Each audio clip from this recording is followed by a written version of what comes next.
படை சார்பாக கேவிக்குப்பம் மகளிர் மேல்நிலைப் பள்ளியில் நடைபெறும் சிறுதானிய உணவு திருவிழாவிற்கு அனைவரையும் வருக வருக என வரவேற்கிறேன்.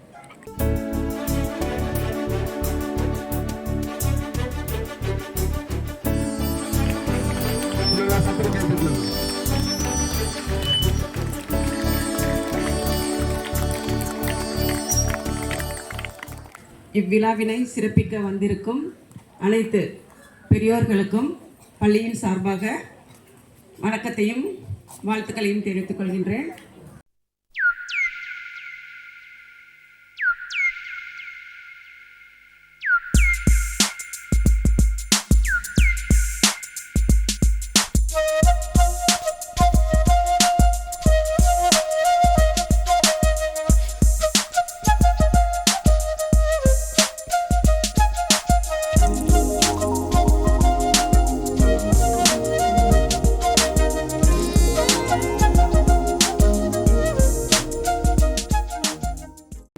இந்த விழாவுடைய சிறப்பு விருந்தினராக இருக்கக்கூடிய ஐயா சசிதரன் ஏபிஓ மகளிர் திட்டத்தினுடைய ஐயா அவர்கள் சிறுதானியத்தினுடைய முக்கியத்துவம் நம்ம அதை எப்படி பயன்படுத்துகிறோம், இப்போ பயன்படுத்துகிறோமா இல்லையா, எல்லாருக்கும் சாயங்காலம் அப்பா வீட்டிலேருந்து வரும்போது என்ன சொல்கிறோம், சிக்கன் 65 சிக்கன் யார் சிக்கன் 65 பிடிக்காது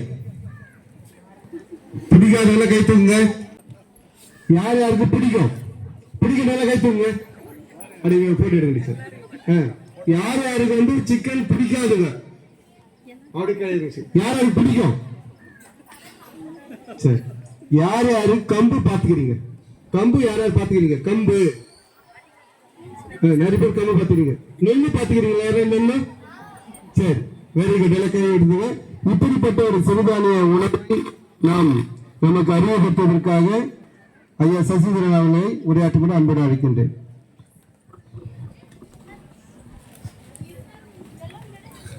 அனைவருக்கும் வணக்கம். நல்லா போர்ஸா வருது, பரவாயில்ல. சிறுதானியத்தோட நன்மைகளை பள்ளி பருவத்திலேயே மாணவர்கள் தெரிஞ்சுக்கணுன்றதுக்காக தான் இந்த அருமையான ஒரு நிகழ்ச்சியை நம்ம பள்ளி கல்வித்துறை சார்பாகவும் உங்கள் தலைமை ஆசிரியர் சார்பாகவும் ஏற்பாடு பண்ணியிருக்காங்க. இதில் மகளிர் திட்டம் சார்பாகவும் ஒருங்கிணைந்த குழந்தைகள் வளர்ச்சித்துறை ஐசிடிஎஸ் சார்பாகவும் இந்த சிறுதானியத்தை பற்றி நிறைய விழிப்புணர்வும் நிறைய இடங்கள் நாங்கள் ஏற்படுத்திட்டு வரோம். அதன் மூலயமா சிறுதானியம் சாப்பிட்றதுனால உங்களுக்கு பல்வேறு சத்துக்கள் கிடைக்கின்றன. இங்கே பார்த்தீங்கன்னா சுற்றி இந்த பேனர்லாம் கட்டியிருப்பாங்க, இதை பார்த்தீங்கன்னாவே உங்களுக்கு தெரியும். இந்த பக்கம் பார்த்தீங்கன்னா இரும்பு சத்துள்ள உணவுகள்னு போட்டிருக்காங்களா. இரும்பு சத்து உங்களுக்கு அதிகமாக கிடைக்கிறது எதில், கீரை வகைகளில் தான் கிடைக்கும். முருங்கைக்கீரையெல்லாம் சாப்பிடுவீங்களா, முருங்கைக்கீரையை கட்டாயம் சாப்பிடும். அது கூட பார்த்தீங்கன்னா தானிய வகைகள், காய்கறி, வெல்லம், பேரிச்சம்பழம் அதெல்லாம் இருக்குது. இங்கே முன்னாடி இந்த ஃபஸ்ட்டு டேபிள் இருக்கா, இந்த ஃபஸ்ட்டு டேபிளில் பாருங்கள் விதவிதமாக உங்களுக்கு வச்சுருக்காங்க. கேழ்வரகு இட்லி, நாம் என்ன இட்லி சாப்பிடுவோம், அரிசி மாவு இட்லி சாப்பிடுவோமா. அரிசி மாவு இட்லி சத்தானதா, கேழ்வரகு இட்லி சத்தானதா. ஸோ நீங்கள் கண்டிப்பாக சிறுதானியத்தை சாப்பிடுவீங்களா இனிமேல்? வாரத்தில் எத்தனை நாள் சாப்பிடுவீங்க? குறைஞ்சது 2 நாள், அதுக்கு மேலே சாப்பிட்டா சந்தோஷம். சிறுதானியம் அப்படிங்கிறது மில்லட்ஸ் சொல்லுவாங்க. இது எந்த வகையில நமக்கு பயனுள்ளதா இருக்கும் அப்படிங்கிறதுக்கு சார் சொன்னபடி நம்ம வீட்டில் இருக்கிற தாத்தா பாட்டி தான் சாட்சி.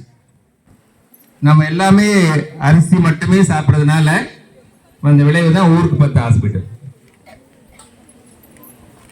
அப்ப நம்ம என்ன பண்ண, சிறுதானியம் சொல்லக்கூடிய அந்த உணவுகளை நம்ம எடுத்துக்கணும் நிறைய.